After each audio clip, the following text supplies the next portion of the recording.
Très chers compatriotes, nous vous saluons partout où vous vous retrouvez. C'est une immense joie, comme d'habitude, pour nous de nous retrouver ici devant vous pour vous parler de la NADER. La NADER, qui est notre parti politique, Nouvelle Alliance démocratique pour la République. Mais nous n'allons pas seulement parler de la NADER, nous parlons d'elle mêlée à l'actualité politique en République démocratique du Congo, notre cher et beau pays. La NADER, c'est une armée pour nous.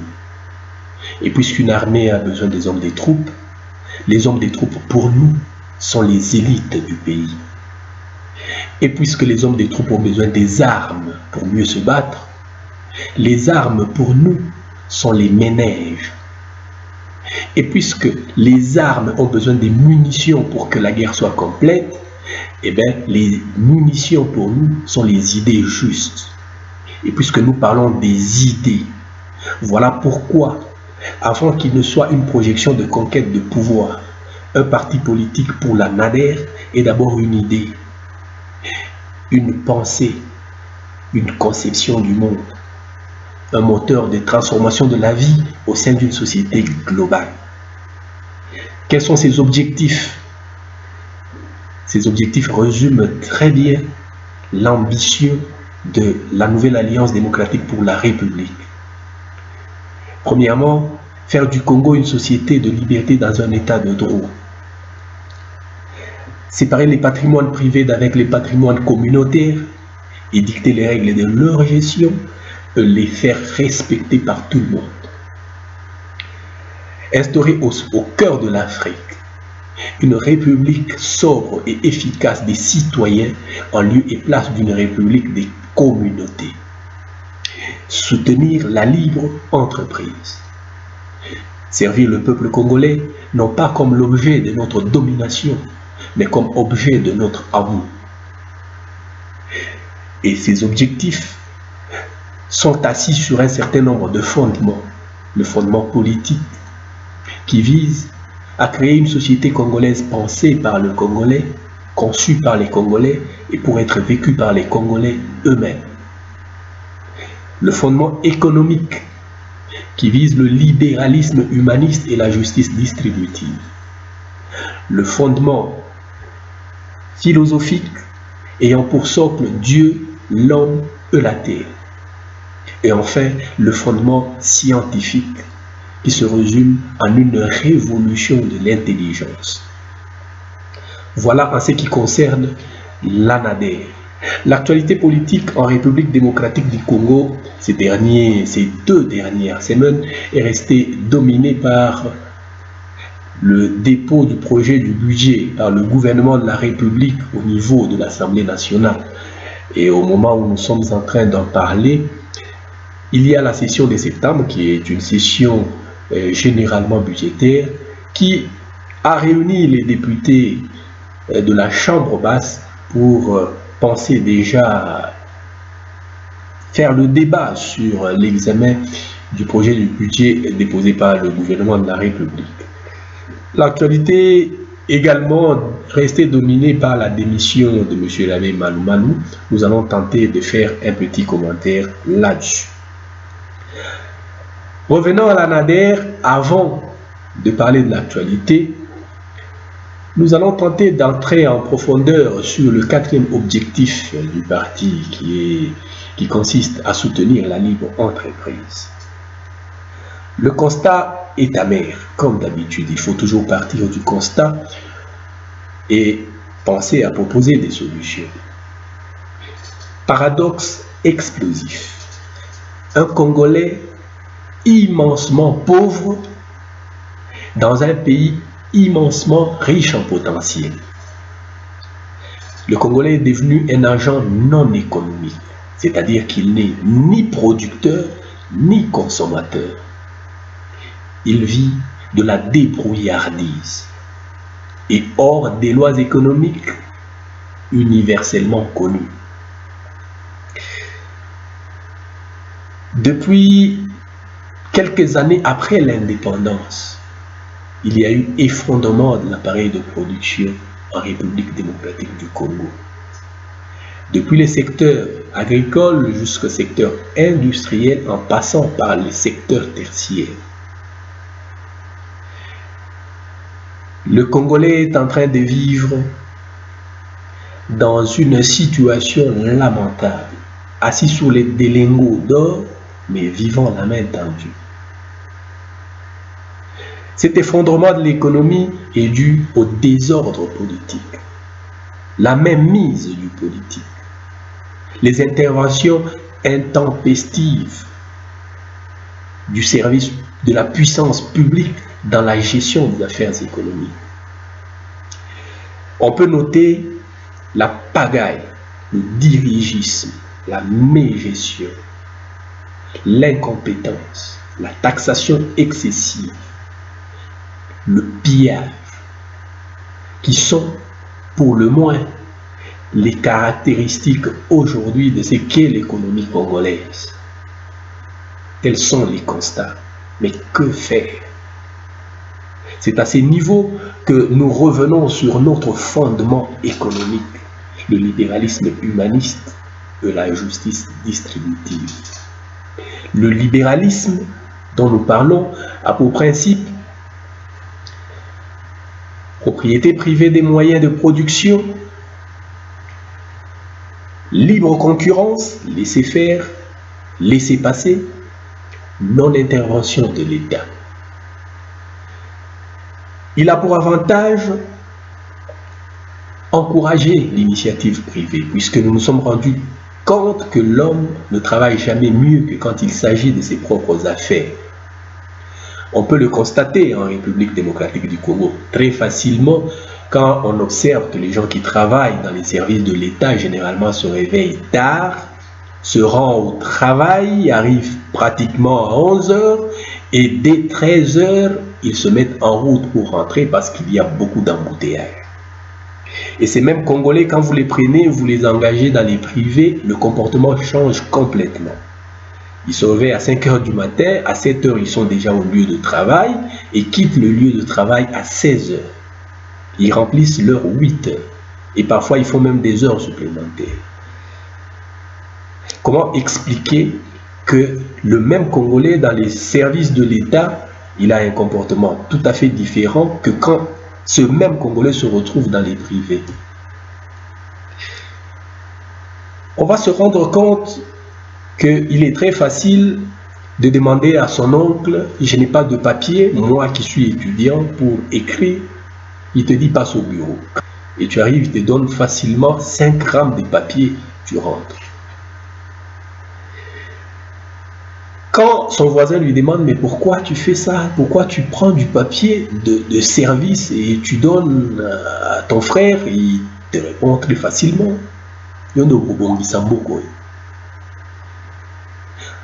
On vit des histoires différentes dans beaucoup des secteurs de la vie de l'État en République démocratique du Congo qui prouvent à suffisance que quand il s'agit des affaires de l'État, on fait n'importe quoi. Et quand il s'agit des privés, ce sont les mêmes Congolais, ils deviennent disciplinés. Vous pouvez être en train de surveiller un examen, on vous dit facilement « Vieux Anazala faux ». Et que signifie « Vieux Anazala faux » ? C'est que vous surveillez correctement les étudiants, vous ne permettez pas que quelqu'un puisse tricher.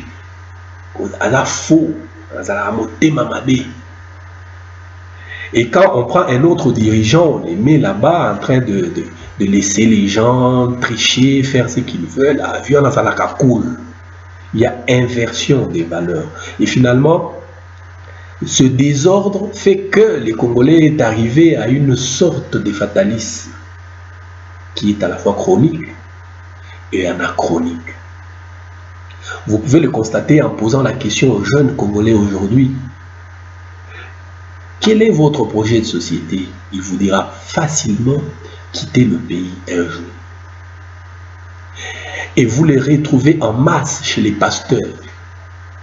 Le pasteur, conscient ou inconscient, nous ne le savons pas, se permet de leur donner des séances de prière, des veillées de prière, pour que Dieu délivre. Et par moments, il arrive à leur assurer que ils sont bloqués au niveau de la famille. Il faut une séance de délivrance, il faut beaucoup de prières pour que Dieu puisse se délivrer, qu'il puisse avoir le visa et qu'il quitte un jour le pays. Si tel est le cas, on peut facilement comprendre que notre pays est devenu un enfer. Pourquoi il faut une délivrance pour que quelqu'un quitte le pays? Et là où il va, c'est ça le paradis. On va tenter de l'examiner et on va se rendre compte que les Congolais sont tout simplement en train de se tromper. Le désordre politique a fait que le Congolais sombre dans un rêve qui ne peut se réaliser que le jour où il va quitter le pays. Aussi longtemps qu'il vit dans son pays, la République démocratique du Congo, plus rien ne marchera dans sa vie. Il est un candidat à l'enfer. Voyager est devenu synonyme de garantie pour un jour aller au ciel. Le libéralisme que nous sommes en train de prôner a aussi ses inconvénients.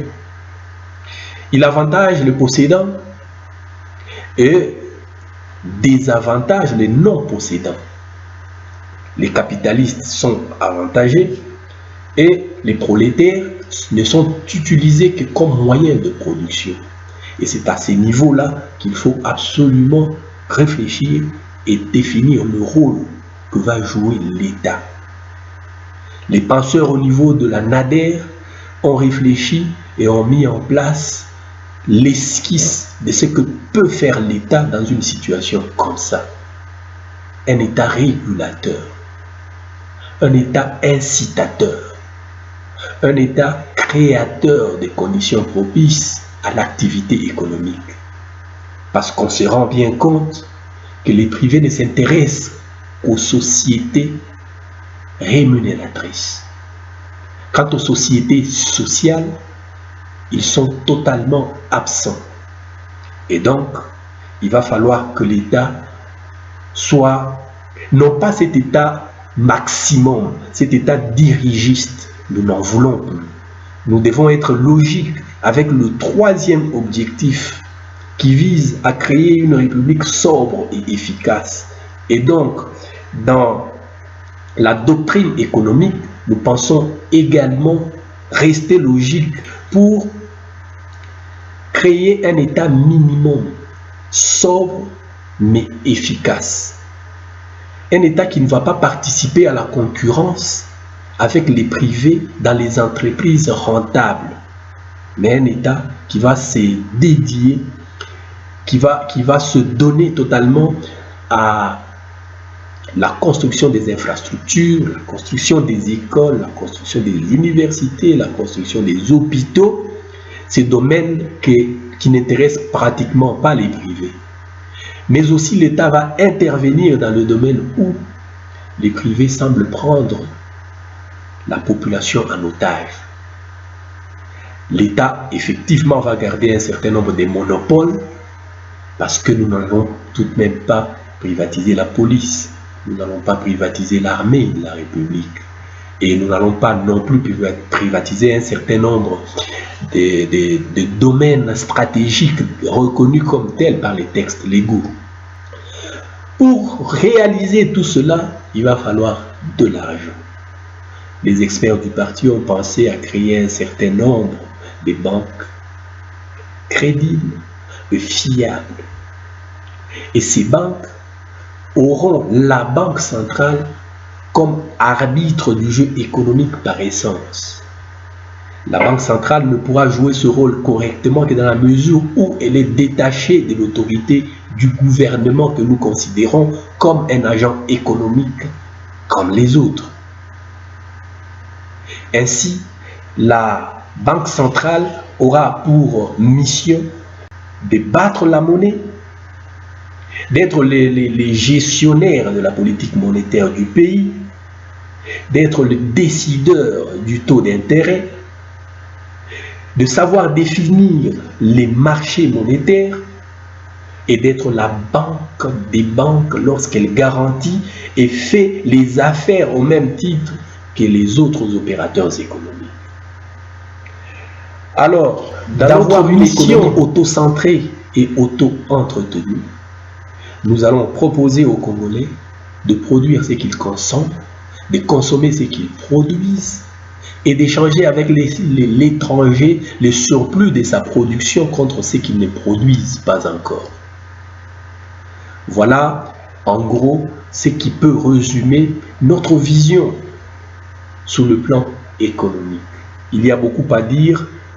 Quand on en veut plus, on va recevoir une invitation pour avoir accès aux documents du parti et pouvoir approfondir avec la lecture des différents documents du parti. Cela dit, nous passons immédiatement à l'actualité politique en République démocratique du Congo pour parler du budget et parler de la démission de M.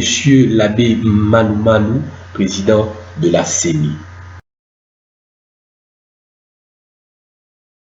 Le gouvernement de la République est allé déposer le projet de budget au niveau du Parlement de la République. Comme nous le savons très bien, en septembre de chaque année, c'est la session budgétaire au niveau de l'Assemblée nationale. Et au moment où nous sommes en train de parler, ils sont en train d'examiner le projet de budget déposé par le gouvernement, budget 2016, vous vous en doutez, qui est une année électorale. Et le budget s'élève à 8 milliards de dollars. Le moins que l'on puisse dire, c'est que c'est peu. C'est peu par rapport à l'ambition. C'est peu par rapport à l'immensité de notre territoire. C'est peu par rapport aux ressources potentielles que regorge la République démocratique du Congo. C'est peu quand nous comparons ce budget par rapport au budget de nos pays voisins qui nous entourent. C'est peu parce que la réalité est que environ 70% des recettes réalisées par la République démocratique du Congo ne prennent pas la direction des caisses de l'État, vont ailleurs. Et c'est cela le problème. C'est ça qui fait que on soit incapable de doubler le budget de la République démocratique, de le tripler, voire de le quadrupler. Pourquoi pas? Nous en avons la capacité. Nous croyons aux Congolais. Nous croyons en sa capacité à transformer son pays et à faire de ce dernier un paradis où il fait bon vivre pour chacun et pour nous tous. C'est question de le mettre au travail et nous allons voir le résultat. Avec un budget de 8 milliards de dollars, nous sommes en train de laisser libre cours à l'État magnanime, aux autorités magnanimes, parce que nous allons continuer à vivre avec des dons présidentiels. Nous allons vivre des dépassements budgétaires au niveau de l'institution président de la République, au niveau de la primature, au détriment des autres secteurs de la vie. Nous allons voir l'épouse du chef de l'État qui ne travaille nulle part, qui va sortir pour faire des dons, pour inaugurer des écoles, voire même des universités, pourquoi pas. Nous allons assister à des constructions des immeubles intelligents qui n'ont pas été budgétisés. Et dans l'entretemps, on accorde 3% au secteur agricole. On se souvient de l'histoire du paradis terrestre. John Jay, Madison, Jefferson, qui se sont mis à s'interroger, est-ce que Dieu existe? Oui, il existe. Quand nous mourrons, où est-ce que nous allons? L'un dit nous allons au paradis, l'autre dit nous allons en enfer. Et tout dépend des conditions. Si vous remplissez les conditions pour aller au paradis, vous allez au paradis. Vous remplissez des conditions pour aller en enfer, vous allez en enfer. Qui est déjà mort, qui est parti en enfer, qui est revenu nous faire ce témoignage? Il y a des doutes autour de tout ça, qu'à cela ne tienne. Mais l'essentiel est que nous sommes nés, nous sommes arrivés sur la terre, nous avons trouvé des gens qui nous ont appris cela. Nous supposons que c'est vrai. Cependant, nous nous rendons compte que aller au paradis, ne dépend pas nécessairement de nous, dépend d'un certain nombre de conditions établies par Dieu selon les enseignements que nous recevons. Et donc, pourquoi ne pas nous mettre d'accord ici, comme nous sommes ici sur la terre, de construire un paradis? Parce que celui-là, au moins, il dépendra de nous. C'est nous qui allons définir les conditions pour y entrer, pour y vivre. Comme ça, le jour où nous allons mourir, nous pouvons aller au paradis. Nous aurons eu l'avantage de vivre dans deux paradis à la fois. Le paradis terrestre et le paradis céleste. Mais si jamais nous ne remplissons pas les conditions pour entrer dans le paradis céleste, au moins nous aurons vécu dans un paradis.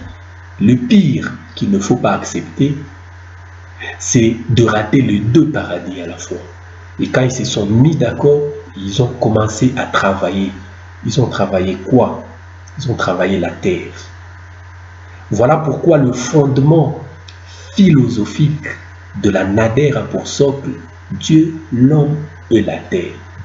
Dieu a mis l'homme sur la terre, il lui a dit de travailler cette terre pour retrouver son bonheur. Ceux qui ne comprennent pas encore s'évertuent à accorder 3% du budget au secteur agricole. Ils ignorent que les États-Unis ne se sont pas développés parce qu'ils ont beaucoup d'industries.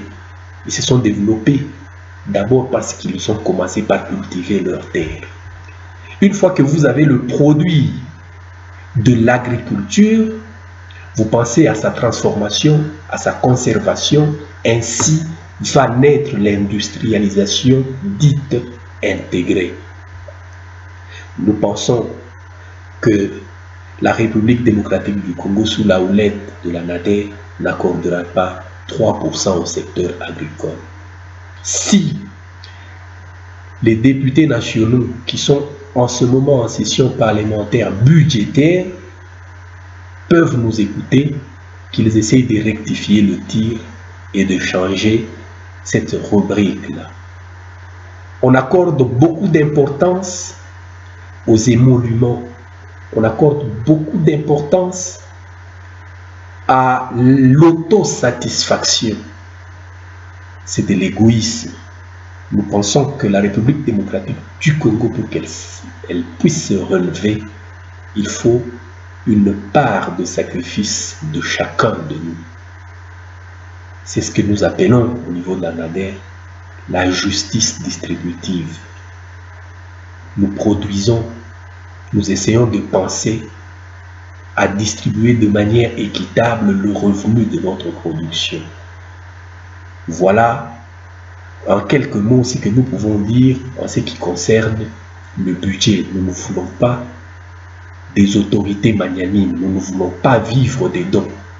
Nous voulons que les jeux soient définis pour que chacun des Congolais puisse gagner à la sueur de son front. Celui qui travaille doit gagner et vivre du fruit de son travail. C'est la loi de l'effort établie par Dieu, c'est lui qui a créé l'homme à son image. Ingeda.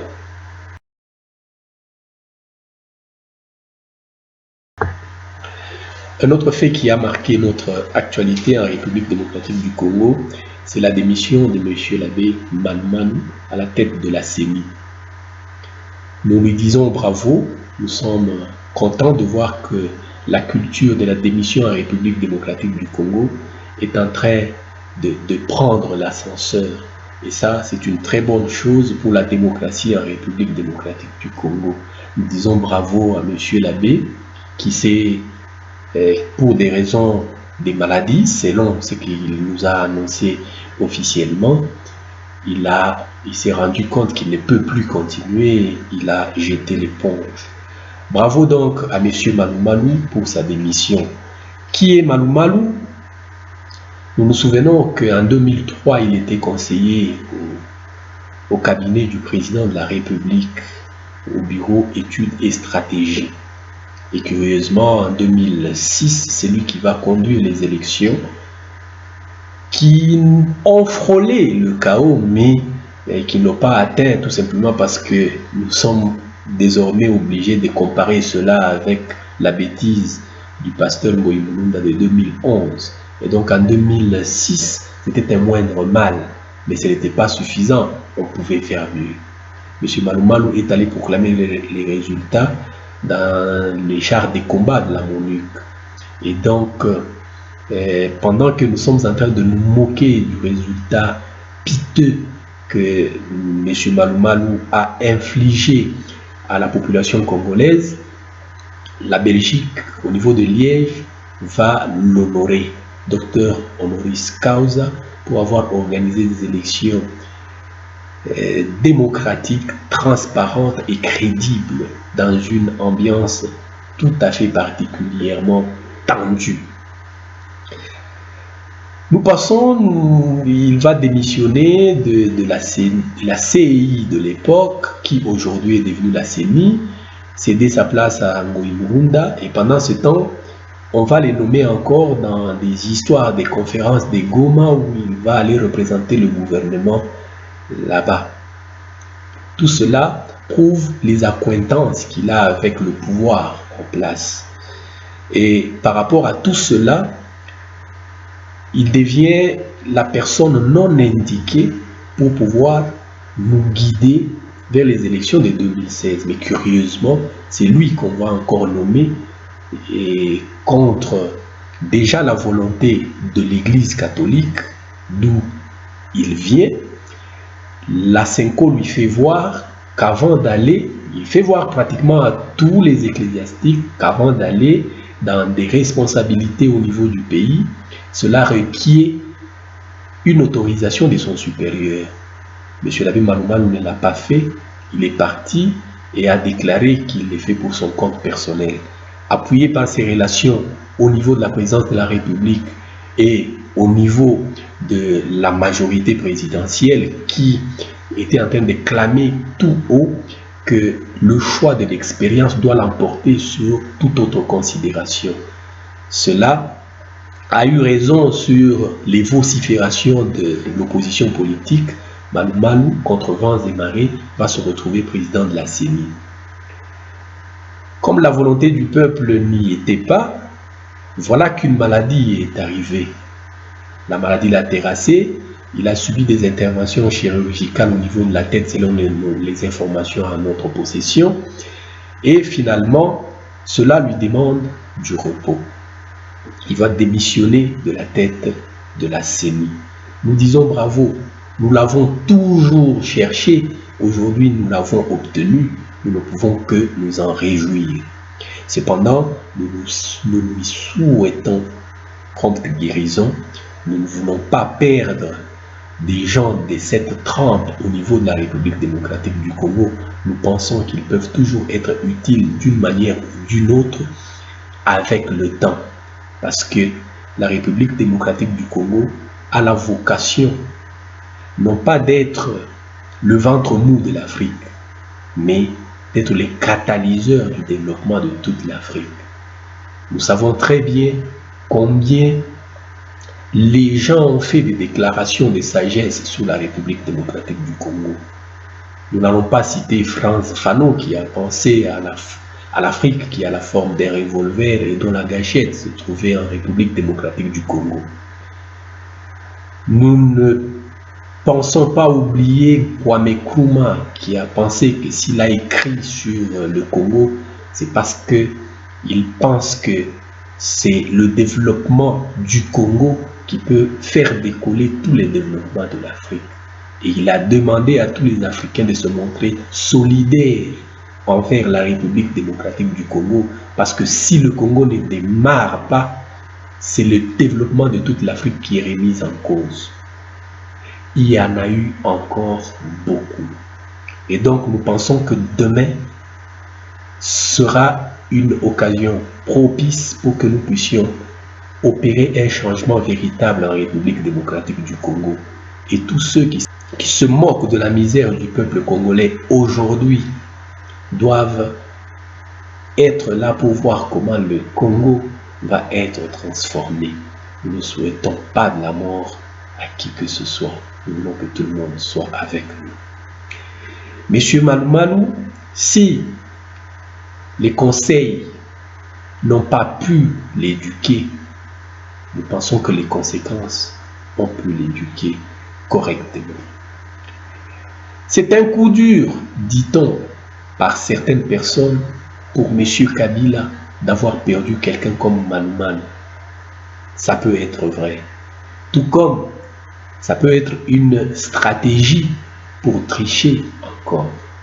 Parce que le départ de M. Manou-Manou pose un sérieux problème au niveau de la CENI. Nous n'avons pas la culture de la continuité dans notre pays. Généralement, quand le président part, c'est comme un océan qui venait de se créer entre ce que lui faisait et ce que celui qui va venir va faire. Et donc, son remplacement pose déjà problème.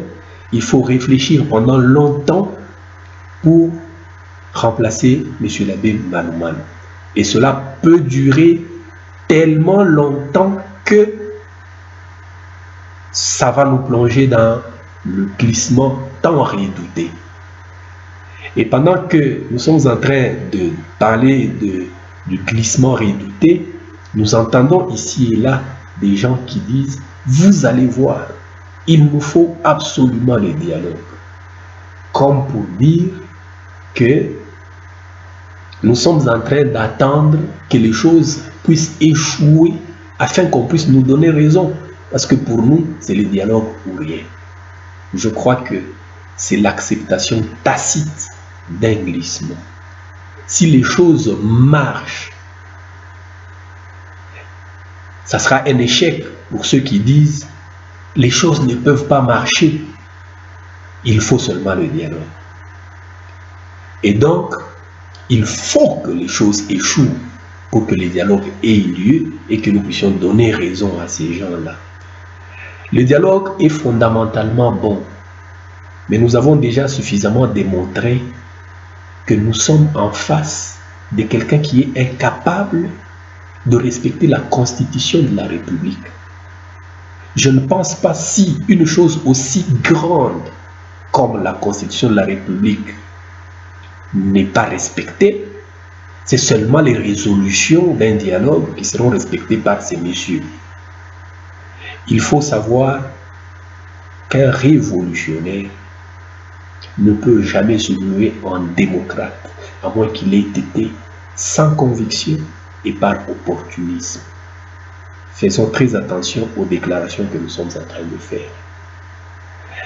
Le remplacement de M. Manou-Manou est en train de poser quelques problèmes au niveau de l'opposition politique. Les voix divergent. Il y en a qui pensent refonder toute la CENI, ignorant que ça va nous plonger dans le glissement redouté.